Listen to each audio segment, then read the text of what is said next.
Welcome back. Tempers have been flaring in London after thousands of train passengers were left stranded in travel turmoil during the holiday season. James Aiken explains.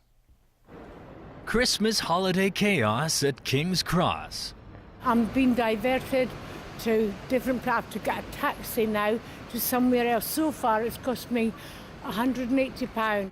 The problem started when an engineering project that was supposed to finish didn't. Trains to and from the station had to be cancelled. Network Rail, the company responsible for maintenance, told passengers to use Finsbury Park Station instead. But soon, Finsbury Park had to close because of overcrowding. I thought it was going to be a straightforward job. Get the tube from Finsbury Park to Doncaster. No. And it wasn't long before other major stations also closed, leaving thousands of passengers stranded as the chaos spread faster than a speeding train. There's no information. We don't know how long we're going to be standing here. It's totally ridiculous. Nobody telling you anything.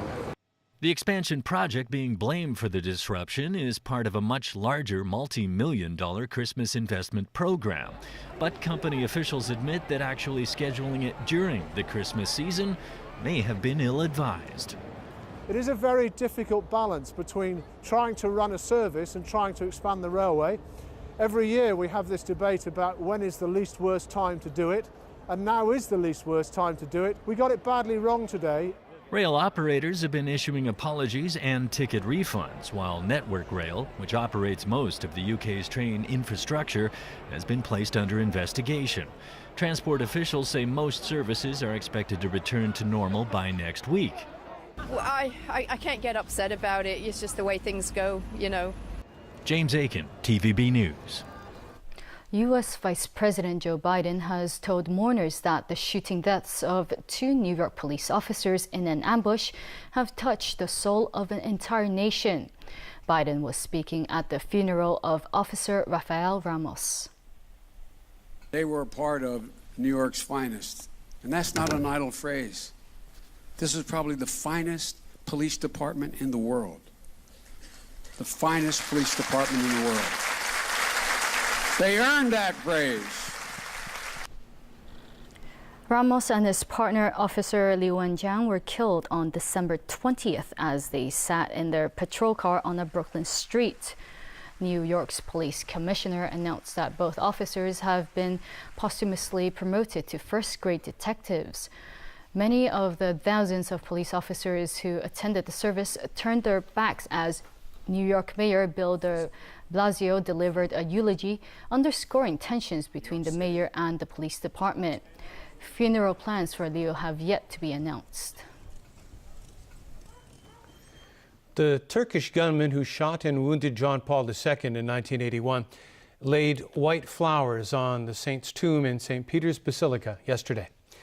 The surprise visit by Mehmet Ali Agha lasted just a few minutes. It's believed to be his first time in the Vatican since the assassination attempt. Agha, who is 56, was sentenced to life in prison for the attack. In 1983, John Paul, who pardoned his attacker, visited Agha in Rome prison.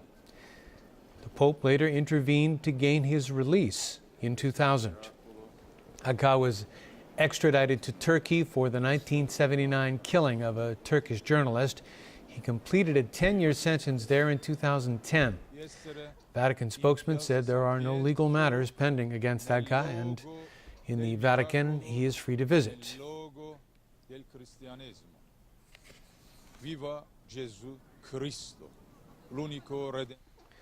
Now, 6 people have been arrested in Indonesia on suspicion of planning to travel to Syria. The suspects were planning to board a flight to Syria via the Qatari capital Doha when they were taken into custody. Reports say the suspects are from Indonesia.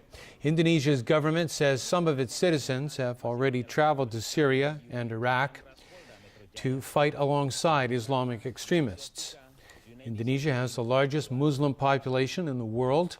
The country has seen a spate of deadly attacks by Islamic extremists, including the 2002 Bali bombings that killed more than 200 people. Egypt has banned Hollywood's big screen biblical epic Exodus: Gods and Kings. The film's